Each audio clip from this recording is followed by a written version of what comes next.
Ang inhinyero na nagdisenyo ng taglamig sa loob ng 40 taon ay naging walang silbi sa Pilipinas. Ako ay isang inhinyero na ipinanganak sa Prague, Czech Republic. At sa loob ng 40 taon, nagdisenyo ako ng infrastruktura upang labanan ang taglamig. Mga kalsadang hindi natatabunan ng yelo sa ilalim ng matinding lamig at mahabang gabi ng taglamig sa buong Europa, maraming lungsod ang nakayanan ang taglamig sa ilalim ng aking pangangasiwa. Ipinagmamalaki ko na wala nang hihigit pa sa akin pagdating sa sining ng pagtitiis sa taglamig. Ngunit sa pagdating ko sa Baguio City, Pilipinas, sa unang araw, ang lahat ng aking kaalaman ay naging walang halaga. Ang taglamig sa Prague ay may temperaturang talang 15 graus, walang tao sa kalye, at ang lahat ay nagkukulong sa kanilang bahay. Ito ang normal. Ito ang taglamig na alam ko. Ang Baguio, Pilipinas, sa malamig na buwan ay umaabot sa 12 graus sento, ngunit ang mga jeepney at bus ay puno ng tao at ang mga pamilihan ay umaapaw sa init. Alas 11 na ng gabi, ngunit ang syudad ay maliwanag at buhay at patuloy pa rin ang mga tao sa kanilang gawain. Ang Prague, na mas malamig, ay paralisado. Ang Baguio, na mas mainit, ay gumagalaw. Ito ay walang katwiran. Hindi bababa sa 14 taon ng aking karera ay hindi kayang ipaliwanag ang hindi pangkaraniwang bagay na ito. Akala ko, malamig man, mas maayos ito kaysa sa Europa. Ngunit ang ilang araw na ginugol ko sa Pilipinas ang bumaligtad sa aking 40 taong karera. Hindi tinitiyaga ng mga tao sa bansang ito ang taglamig. Dinisenyo nila ang syudad batay sa taglamig at sa ibabaw nito, nagpatuloy sila sa kanilang pang-araw-araw na buhay. Sa una, naisip ko na ito ay isang kabaliwan.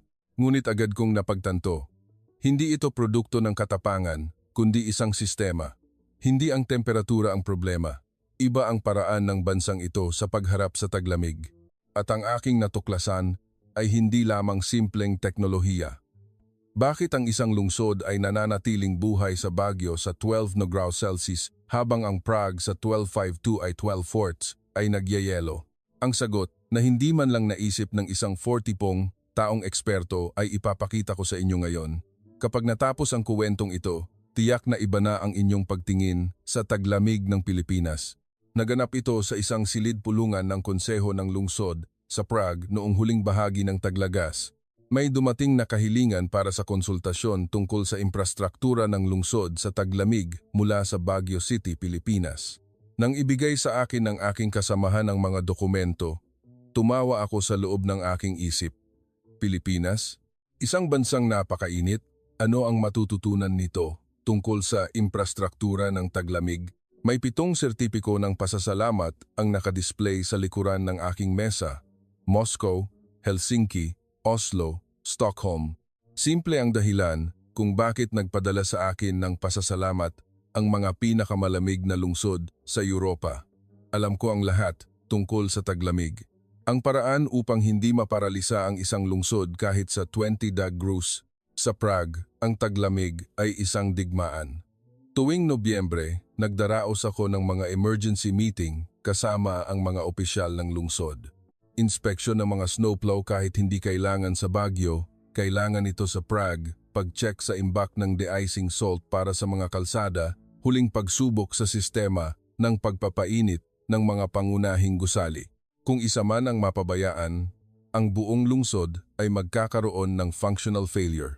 Halimbawa, noong taglamig ng 2010, nang magyelo ang tubo ng central heating, napilitan ang mga residente ng sentro ng Prague na lisanin ang kanilang mga bahay sa loob ng 3 araw. Kaya naman, alam ko, ang taglamig ay isang pagsubok na tanging ang mga naghanda lamang ang makakayanan. Ngunit iba ang Pilipinas. Batay sa mga dokumentong sinuri ko, ang average na temperatura sa Baguio ay nasa pagitan ng 6 degrees Celsius at 15 degrees Celsius. Mas mainit kaysa Prague. Mayroon itong hamog at lamig, ngunit kung ganito lang, kaya itong lampasan kahit walang espesyal na infrastruktura. Nang sabihin ko iyon, tumango ang aking kasamahan. Oo, tama ka. Kaya nga, nakapagtataka. Bakit humingi ng payo sa atin ang Baguio City? Nagkibit balikat ako. Malamang, pormalidad lang. para lang magdagdag ng opinyon ng isang eksperto mula sa developed country sa isang ulat, hindi iyon bihira. Habang nagbubook ako ng flight, magaan ang pakiramdam ko. 2 araw ay sapat na. Sisilipin ang Baguio, magbibigay ng ilang simpleng payo at babalik sa Prague. Iyon lang, kain lang ako ng masasarap na pagkaing Pinoy. Nagbiro ako sa aking asawa habang nag-iimpake. Ngunit pagbaba ako sa Clark International Airport at pagkatapos ng biyahe, may naramdaman akong kakaiba. Kalagitnaan ng Disyembre, 8 Celsius ang temperatura, malamang na malamig na araw, ngunit ang lugar ay punong-puno ng mainit na hangin. Nakasuot ang mga tao ng makakapal na jacket, ngunit kalmado ang kanilang mga mukha. Hindi sila nagmamadali. Sa temperaturang iyon, sa paliparan ng Prague, tumatakbo ang mga tao upang makatakas agad sa loob ng isang mainit na silid. Ngunit ang mga tao rito ay naglalakad ng dahan-dahan, para bang hindi sila natatakot sa lamig. Habang nagtataksi papunta sa Baguio City proper, patuloy akong binibigyan ng sorpresa ng tanawin sa labas ng bintana. 12 degrees Celsius, ngunit maraming tao sa kalye. Nakabukas ang mga pinto ng tindahan. 8:00 na ng gabi, ngunit maraming gusali ang maliwanag pa rin. Kakaiba, bulong ko. Nagtanong ang driver. Ano po? Sa lamig. Ang daming tao pa rin sa labas, sagot ko. Tumawa ang driver. Siyempre, kung magkukulong lang sa bahay dahil sa lamig, nakakasakal. Nawalan ako ng salita sa sandaling iyon. Nakakasakal kung magkukulong sa bahay dahil sa lamig? Sa Prague, ang lumabas ng bahay sa lamig ang sadyang nakakasakal na pagdurusa. Inayos ko ang aking gamit sa hotel at binuksan ang bintana. Pumasok ang malamig na hangin. Oo, malamig talaga. Ngunit nang tingnan ko ang kalye sa ibaba, naglalakad pa rin ang mga tao. Lampas 11:00 na ng gabi. Hindi ako makatulog noong gabing iyon. May napakalaking bagay akong hindi napapansin. Iyon ang unang pagkakataon na nagtanong ang isang 40 taong eksperto sa taglamig tungkol sa taglamig ng Pilipinas. Kinabukasan ng umaga, nakipagkita ako kay G. De La Cruz, ang coordinator mula sa City Hall ng Baguio, sa lobby ng hotel. Gusto po ba ninyong mag-subway papuntang City Hall? Tanong ng batang opisyal. Nag-alinlangan ako. 12:19 ang lamig pa rin sa labas. Sa Europa, tatawag ka ng taxi o hihingi ng serbisyo ng shuttle. Subway? Hindi ba kailangan pang maglakad patungo sa istasyon? Tanong ko. Tumawa si G. De La Cruz. Konektado po sa hotel. Dito po tayo.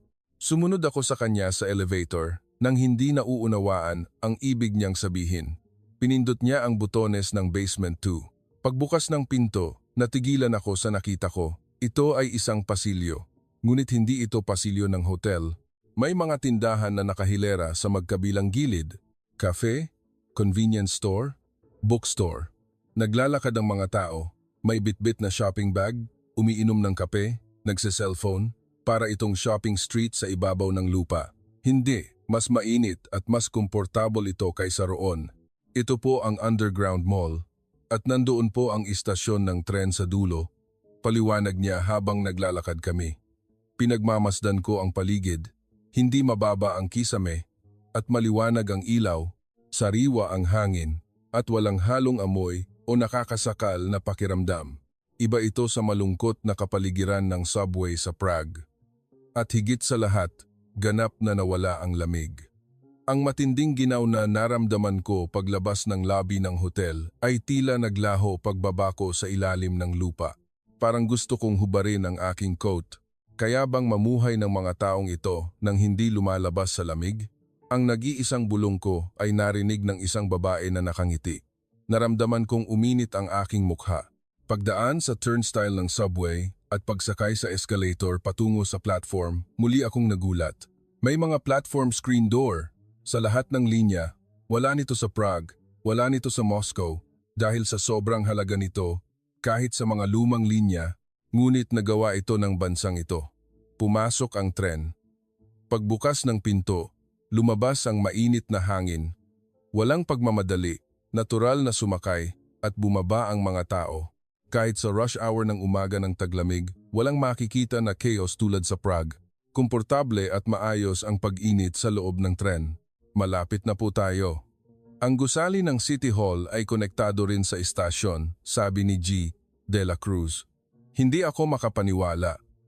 Konektado? Ibig sabihin, hindi na kailangang lumabas? Opo, direktang makakapasok sa underground passage. Nawalan ako ng salita. Lumabas ako sa hotel, naglakad sa underground mall, sumakay sa tren at pumasok sa City Hall nang hindi man lang nasasaling ng malamig na hangin sa labas.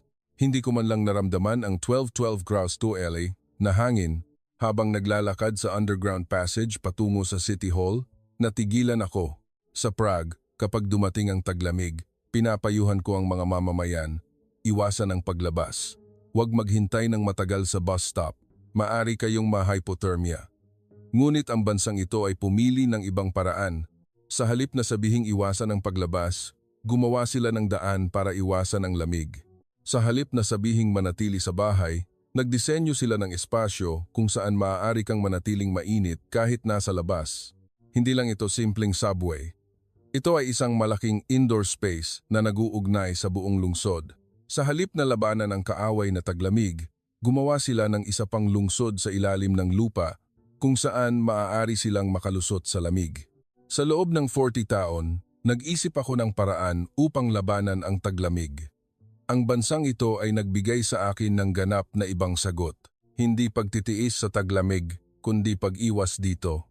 Habang umaakyat kami sa conference room ng City Hall gamit ang elevator, hinawakan ko ang aking laptop sa loob ng bag. Nasa loob ang aking presentation tungkol sa European Winter Response System. Ano pa ang silbi ng material na iyon ngayon? Ako ang dumating upang matuto. 5 opisyal ng Baguio City ang naghihintay sa conference room. Nagpalitan kami ng pagbati at umupo. Ang mga dokumento sa harap ko ay naglalaman ng kasalukuyang sitwasyon ng infrastruktura ng taglamig ng Baguio, sistema ng pag-init ng subway, koneksyon sa mga pangunahing gusali, paglalagay ng mga snow clearing vehicle, lahat ng nilalaman na pinag-alalahan ko sa loob ng 40 taon sa Prague. Ngunit habang binabasa ko, nagkaroon ako ng kakaibang pakiramdam. Perpekto na ito. Wala akong anumang maipapayo. Sa simula ng pulong, nagsalita ang City Director. Doktor, paano po napananatili ng mga lungsod sa taglamig sa Europa ang pang-araw-araw na buhay ng mga mamamayan? Saglit akong natigilan. Papanatilihin ang pang-araw-araw na buhay? Opo, upang ang mga tao ay makapagtrabaho, makapamili, at mabuhay ng normal kahit taglamig. Binuksan ko ang aking laptop at ipinakita ang slides na inihanda ko. Ang unang pahina ay may larawan ng Prague's Winter Response System, mapa ng snowplow deployment, at pipeline ng central heating. Ganito po kami naghahanda para sa taglamig, paliwanag ko, ngunit wala akong tiwala sa sarili kong boses. Nagtanong ang isang opisyal. Kung gayon, ano po ang ginagawa ng mga mamamayan ninyo sa paglabas tuwing taglamig? Minimal lang, pinapayuhan naming iwasan ang hindi kinakailangang paglabas. Tumahimik ang conference room. Muling nagtanong ang director. Kung gayon, sa loob ng 3 buwan ng taglamig, paano po gumagana ang mga market at commercial activity? Tumigil ako. Sa Prague, normal lang na bumaba ang benta tuwing taglamig dahil hindi lumalabas ang mga tao. Ang mga nagtitinda sa palengke ay nagtitiis sa taglamig, gamit ang kinita nila noong taglagas. Akala ko, iyon ang normal, dahil iyon naman talaga ang taglamig. Ngunit iba ang tanong na ibinato sa akin ng mga taong ito. Paano mapapanatili ang pang-araw-araw na buhay kahit taglamig? Isinara ko ang screen ng aking laptop. Magsasabi ako ng totoo. Sa Europa, hindi na pananatili ang pang-araw-araw na buhay tuwing taglamig. Tumingin sa akin ang lahat ng nasa conference room. Tinitiis at nagtitiis kami sa taglamig. Tinitiis namin ang 3 buwan at hinihintay ang tagsibol. Nanginginig ang aking kamay. Iyon ang sandali na tinutulan ng isang 40 taong eksperto ang kanyang sariling trabaho habang buhay. Ngunit kahapon, naglakad ako sa Baguio. Nakita ko na aktibo ang mga tao. Tumango ang direktor. Ngayong umaga, dumaan po kayo sa ilalim ng lupa, mula sa hotel hanggang dito, hindi po ba? Nang hindi man lang nasasaling ng hangin sa labas. Tumingin ako sa labas ng bintana. Umulan, umambon ng malakas, ngunit mainit sa loob ng gusali. Ako po ang dumating upang humingi ng turo sa inyo, sabi ko, ngumiti ang direktor. Hindi isang mapagmataas na tawa, kundi isang kalmadong ngiti. Dati, nagtitiis din kami sa taglamig. 50 taon na ang nakalipas. May inilabas siyang lumang itim at puting larawan, mga tao sa Baguio na nagkukumot at nagsisiksikan dahil sa lamig. Pero naisip namin, 3 buwan na dumarating ang lamig taon-taon. Kailangan ba nating tiisin na lang ito taon-taon? Kaya sinimulan namin ang sistemang ito. Sa simula, ang subway, pagkatapos ang underground mall, pagkatapos ang mga connecting passage sa pagitan ng mga gusali. Isa-isa, unti-unti. Inabot kami ng 40 taon. 40 taon. Ang parehong oras na ginugol ko sa pagdisenyo ng infrastruktura ng taglamig sa Prague. Ginugol ko ang 14 taon upang pagtiisan ng mga tao ang taglamig. Ang mga tao sa bansang ito ay gumugol ng 40 taon upang mabuhay ang mga tao kahit taglamig. Doktor, ano po ang masasabi ninyo? Mayroon po ba kayong nakikitang dapat pagbutihin sa aming sistema? Umiling ako. Wala. Mas advance kayo kaysa sa anumang lungsod na alam ko. Hindi ito panunuyo.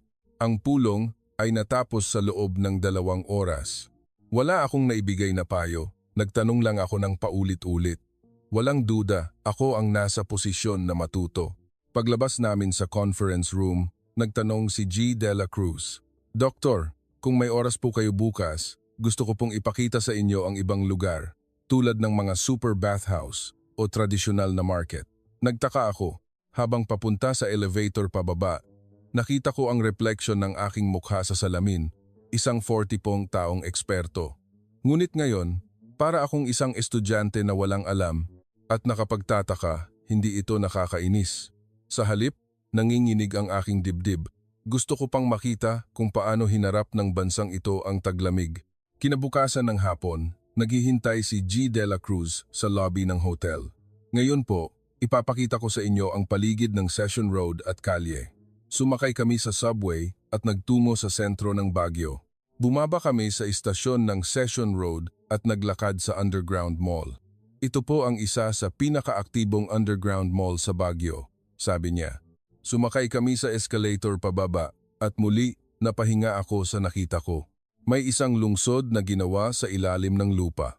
Mga tindahan ng damit, hardware store, bookstore, kainan, naglalakad ang mga tao at nag-enjoy sa pamimili. Amoy kape mula sa cafe, amoy bagong lutong tinapay mula sa bakery. Kailan po nagsimula ang underground mall na ito? Noong 1970s po, unti-unti pong pinalawak hanggang ngayon. Isang konsepto na mayroon na 50 taon na ang nakalipas. Dumaan kami sa harap ng isang cafe. Sa likod ng salamin, may nagbubukas ng laptop, may nakikipag-usap sa kaibigan, may nagbabasa ng libro. Walang pinagkaiba sa cafe sa ibabaw ng lupa. Hindi, mas komportable pa dahil walang hangin. Sa mungkahi ni G. De La Cruz, pumasok kami sa cafe. Walang bintana, ngunit walang pakiramdam ng paninikip. Alam po ba ng mga taong ito na nasa ilalim sila ng lupa? Tumawa si G. De La Cruz. Hindi ko po sigurado. Sobrang normal na po kasi, hindi na pinag-iisipan. Now, I'm Portan Mountain, Mamso, Amsamtan, Amso. Ang salitang sobrang normal ay tumimo sa aking puso. Sa Prague, ang ilalim ng lupa ay isang madilim, malamig, at hindi ka nais-nais na lugar na dapat iwasan. Ngunit dito, ito ay isang espasyo ng araw-araw na buhay. Ang underground mall ay konektado sa iba pang istasyon. Istasyon ng Session Road, istasyon ng Mines View. Konektado po ba ang lahat ng pasilyo na ito? Opo, pwede po kayong maglakad. Tumigil ako. Ang sistema ng subway na dinisenyo ko sa Prague ay linear, ang mga istasyon ay konektado lamang ng riles. Nagta-travel lang ang mga tao sa tren, ngunit dito, ito ay surface. Ang espasyo sa pagitan ng mga istasyon ay puno ng commercial establishment. Naglalakad ang mga tao, nagta-travel at nag-enjoy sa pamimili at pagkain sa proseso. Hindi lang ito transportation infrastructure. Ito ay isa pang lungsod na ginawa sa ilalim ng lupa. Baka mas marami pa ang tao rito tuwing taglamig kaysa sa ibabaw ng lupa. Malamig po kasi sa labas, sabi ni G. De La Cruz. Sa kanyang mga salita, naunawaan ko ang lahat. Hindi nagkukulong sa bahay ang mga tao ng Baguio tuwing taglamig. Kapag umulan, umambon at naging malamig sa labas, bumababa sila sa ilalim ng lupa. Dito sila naglalakad, nakikipagkita, namimili at gumugugol ng oras. Ang taglamig ay hindi naglilimita sa kanilang buhay. Doktor, gusto po ba ninyong maghapunan sa bahay ko ngayong gabi? Niyaya ako ni G. De La Cruz pagkaalis namin sa Underground Mall. Kahit nag-aalangan akong pumunta sa bahay ng isang kakilala sa trabaho, hindi ko siya matanggihan nang sabihin niyang, naghintay po ang asawa ko na may inihandang Filipino home-cooked meal. Ang bahay ni G. De La Cruz ay isang condominium, mga 20 minuto mula sa sentro ng Baguio, sakay ng tren. Paglabas ng elevator, mainit ang pasilyo. May heating po sa pasilyo? Opo, communal heating po. Ang pasilyo ng kondo sa Prague ay sobrang lamig. Hindi mo maaaring hubarin ang iyong coat hanggang makapasok ka sa loob. Pinayuhan akong hubarin ang aking sapatos sa pinto at pumasok ako. At sa sandaling dinala ako sa living room, may isang bagay na pumukaw sa aking pansin. Isang mababang mesa na may kumot na nakalabas at ang pamilya ay nakaupo sa paligid nito. Dito po, sabi ni G. De La Cruz. Nag-aalangan akong isinawsaw ang aking mga paa sa ilalim ng kumot. Sa sandaling iyon, isang dahan-dahang init ang kumalat mula sa aking mga paa, hindi sa buong katawan, hindi masyadong mainit, ngunit isang komportableng init na nagmumula sa kaibuturan. Ito po ang aming heated family table. Isa itong heating appliance na mahalaga tuwing lamig sa Pilipinas. Paliwanag niya. Umupo ako at dinama ang kakaibang init. Naghanda ang asawa ni G. De La Cruz ng tsaa. Matagal na po itong ginagamit, sabi niya. Uminom ako ng tsaa, ngunit hindi iyon ang pinag-iinitan ko. Ang instinct ko bilang inhinyero ay gustong malaman ang mekanismo. Nasaan ang heat source? May heater po sa ilalim ng mesa. Heat source sa ilalim ng mesa. Ang init ay hindi pinahihintulutang makalabas ng kumot na epektibong nagpapainit sa espasyo sa loob lamang at nagtitipon doon ang pamilya. Napakatalino. Sigaw ko. Tumawa ang mag-asawang De La Cruz. Hindi po. Ang heating sa Europa ay nagpapainit sa hangin. Sinusubukan ng radiator na painitin ang buong silid, ngunit umaakyat lang ang mainit na hangin. Nananatiling malamig ang mga paa. Hindi epektibo. Hindi po ba? Ngunit iba ang heated family table. Pinapainit nito ang lugar kung saan nagtitipon ang mga tao, ang espasyong iyon lamang ng direkta. Hindi lang ito heating technology. Ito ay pilosopiya. Sinusubukan ng heating sa Europa na painitin ang espasyo. Gumagamit ng malaking enerhiya, ngunit ang heating na ito sa Pilipinas ay nagpapainit sa tao, ang lugar kung saan hinahawakan ng mga tao, ang lugar kung saan sila nagtitipon, epektibo at puno ng malasakit. Wala po bang ganito sa Europa? Wala. Unti-unting dumarating ang floor heating, ngunit at mayroon po nito sa halos lahat ng bahay sa Pilipinas. Opo, hindi po namin maisip ang taglamig na walang ganito. Normal. Ang salitang iyon ay muling tumimo sa aking puso. Para sa mga taong ito, ang heated family table ay hindi isang espesyal na teknolohiya. Ito ay normal na pang-araw-araw na buhay, tulad ng hangin. Pagkatapos ng hapunan, bumalik ako sa heated family table. Sinandal ko ang aking likod sa pader at inunat ang aking mga paa. Dahan-dahang natutunaw ang buong katawan ko. Sa Prague, sa gabi ng taglamig, lagi akong nakasuot ng makapal at maraming kumot. Ngunit nagigising pa rin ako sa ginaw pagkaumaga. Ngunit dito, iba. Binalot ako ng pakiramdam ng kapayapaan mula sa init sa kaibuturan ng aking katawan. Sabi ni G. De La Cruz, kahit taglamig, nakasuot lang kami ng manipis sa loob ng bahay, natawa ako. Sa 20 degrees Celsius sa Prague, nakasuot kami ng sweater kahit sa loob ng bahay, samantalang sa 12 degrees Celsius sa Baguio, nakasuot sila ng manipis. Sino kaya talaga ang nabubuhay sa mas malamig na taglamig? Doktor, nakapunta na po ba kayo sa super bathhouse? Sa pangatlong araw, dinala ako ni G. De La Cruz sa isang kakaibang lugar. 10:00 na ng gabi, ngunit patuloy na dumarami ang pamilya sa malaking hot spring, spa facility na iyon. 24 oras po itong bukas. Kahit hating gabi, marami pa rin ang tao, sabi niya. Pagpasok namin, para itong paraiso.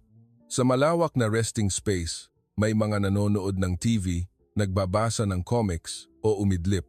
Nag-enjoy sila sa iba't ibang uri ng bath at sauna, pinalamig ang katawan at muling pinainit. Mayroon ding kainan. Madalas po kaming pumupunta dahil taglamig. Nakakainip po kasi kung sa bahay lang, sabi niya. Muli ang salitang iyon. Alam ng mga tao sa bansang ito ang paraan upang lumabas at mag-enjoy kahit taglamig. Hindi, gumawa sila ng lugar kung saan maaari silang mag-enjoy. Kinabukasan ng hapon, nagtungo kami sa tradisyonal na market. 8 degrees Celsius ang temperatura at may mist na bumabagsak. Dapat ay tahimik ang market sa Prague, ngunit buhay na buhay ito sa dami ng tao. Sinasala ng arcade roof ang mist, rain, at ang mga heater na nakalagay sa iba't ibang lugar ay nagpapainit sa hangin. Sa harap ng isang tindahan ng gulay, nag-uusap ang isang matandang babae at ang isang customer ng walang gloves. Pumasok kami sa isang maliit na stall na nababalutan ng plastic sheet. Ito ay isang bulalo stall. Nagluluto ang may-ari ng bulalo sa likod ng usok. Nang sumipsip ako ng mainit na sabaw, uminit ang aking katawan mula sa kaibuturan. Isang matanda na nakaupo sa tabi ko ang nakipag-usap sa akin. Malamig, hindi ba? Opo, medyo. Kainin mo ito, iinit ka. At inilagay niya ang isang piraso ng karne mula sa kanyang plato sa aking mangkok. Kailangan nating magpainitan sa taglamig. Ang mga salitang iyon ay tumimo sa aking puso. Paglabas namin sa market, kumbinsido ako. Ang kultura ng taglamig ng bansang ito ay hindi lamang nagmula sa emosyon. May sistema muna. Underground mall, heated family table, super bathhouse, arcade. Sa pundasyon ng sistemang iyon, namulaklak ang kultura. Ang sistema ang nagbigay daan sa kultura at ang kultura ang nagpabago sa taglamig tungo sa isang mayaman na panahon. Sa huling araw, paggising ko, puting-puti ang labas. Tila umulan, umambon ng malakas magdamag. Sa Prague, tiyak na uutusan kaming manatili sa bahay. Ngunit nagpasya akong lumabas. Gusto kong makita ang taglamig ng Pilipinas sa huling pagkakataon. Hindi huminto ang mga kalye. Nagbubukas ng daan ang mga sasakyan at nagliligpit ng hamog, tubig ang mga tao sa harap ng kanilang tindahan. Sa isang madulas na eskinita, nadulas ang isang matandang babae. Mabilis na inabot ng isang dalaga na naglalakad sa tabi niya ang kanyang braso. Okay lang po kayo? Uminit ang aking dibdib sa tanawing iyon. Sa Prague, lahat ay abala sa sarili nilang pagtitiis. Habang naghihintay ng bus, napansin ko na bahagyang mainit ang bench na inupuan ko. Heated bench po iyan, paliwanag ng lalaking katabi ko. Habang naghihintay ng bus, may kinuha siya sa kanyang bag. Heto po, sabi niya. Ito ay isang hand warmer. Hindi na po, salamat. Hindi, normal lang po sa lamig. Para po ito sa inyo. Ibinigay niya sa aking kamay ang hand warmer at sumakay na sa dumating na bus. Ang init na kumalat sa aking palad ay umabot hanggang sa aking dibdib. Sa loob ng 40 taon sa mga kalye ng Prague, hindi pa ako nakatanggap ng ganoong init mula sa isang estranghero. Ang sistema muna ang nandoon. Ang sistema na lumilikha ng space para maging mabait ang mga tao. Dahil may heated bench, nagkakaroon ng mental space para magbigay ng hand warmer. Dahil may nalinis na daan, nagkakaroon ng space para tulungan ang nadulas. Ang sistema ang naging pundasyon at sa ibabaw nito, lumaki ang malasakit ng mga tao. Noong gabing iyon, habang nakatanaw sa lungsod na patuloy na binabagyo ng mist mula sa bintana ng hotel, napagtanto ko. Ang dahilan kung bakit hindi ko naramdaman na masyadong malamig ang taglamig ng Pilipinas ay hindi dahil sa temperatura, kundi dahil ang lungsod muna ang gumawa ng mainit na lugar at pagkatapos ay ibinahagi ng mga tao ang init sa ibabaw nito. Isang taglamig na nilikha ng magkasama ng sistema at ng tao. Iyon ang tunay na anyo ng taglamig ng Pilipinas. Sa tren patungo sa Clark, tiningnan ko ang tanawin sa labas ng bintana. Ang 40 pong taong inhinyero ay naging isang estudyante sa loob ng isang linggo. Ano ang iuulat ko sa pagbalik ko sa Prague? Magtatanong ang mga kasamahan ko, kumusta ang Pilipinas? Mayroon ka bang natutunan? Sasagutin ko sila. Hindi lang ako natuto. Napilitan akong suriin muli ang lahat ng 40 taon ng aking buhay. Hindi nakikipaglaban ang Pilipinas sa taglamig. Kung dumarating ang taglamig taon-taon, tanggapin natin ito at mag-isip ng paraan upang mamuhay ng magkasama. At sa gayon, nagtayo sila ng lungsod sa ilalim ng lupa, nag-imbento ng heating na nagpapainit sa mga tao at naglagay ng init kahit sa mga bench ng bus stop. Sa loob ng 50 taong pagsisikap at sa ibabaw ng sistemang iyon, nilinang ng mga tao ang kultura. Nagtatawanan ng pamilya sa paligid ng heated family table, nagpapagaling ng pagod sa super bathhouse at nagbabahagi ng mainit na bulalo sa gitna ng hamog. Hindi pinahihintulutan ng taglamig na huminto ang buhay. Ang tunay na natutunan ko ay hindi teknolohiya. Ito ay ang pananaw ng pagtingin sa taglamig hindi bilang kaaway, kundi bilang isang kasama na makakasama. Ito ay ang karunungan ng pagtindig hindi ng mag-isa, kundi ng magkakasama. Isang buwan pagbalik ko sa Prague, nagsumite ako ng ulat sa lungsod. Sa mga kasamahan na nagulat, posible ba talaga iyan? Sumagot ako, hindi lang posible, ginagawa na nila iyan 50 taon na ang nakalipas.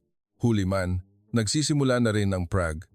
Pagkokonekta ng mga underground mall, pagpapalawak ng floor heating, at pagdisenyo ng mga public space na comfortable kahit taglamig. Huli man ng 50 taon, sisimulan namin ito. Nasa drawer pa ng aking mesa ang hand warmer na iyon. Ang init na ibinigay sa akin ng isang estranghero sa bus stop. Mas marami itong naituro sa akin kaysa sa aking 40 taong karera. Sa inyo na nakikinig sa kwentong ito, mga taga-Pilipinas, gusto kong magtanong, alam ba ninyo kung gaano espesyal ang taglamig na pinagdadaanan ninyo ng normal? Ang init ng pamilya sa paligid ng heated family table, ang kamay na inabot sa madulas na daan, ang malasakit ng isang estranghero na nasa loob ng hand warmer. Ang lahat ng iyan ay ang taglamig ng Pilipinas na nilikha ng magkasama ng sistema at ng tao na walang katulad sa mundo.